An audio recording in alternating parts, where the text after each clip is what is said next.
Hey everyone, in this video I'll show you how to set up iPad A16 11th Gen. Let's get started.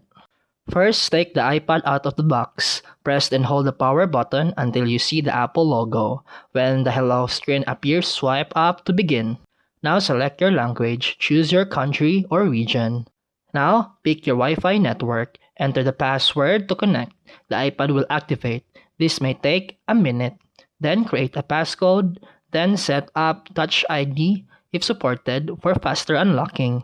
Now you'll see options like restore from iCloud backup, restore from Mac or PC, transfer directly from another iPad, set up as new iPad. Choose the option that fits you.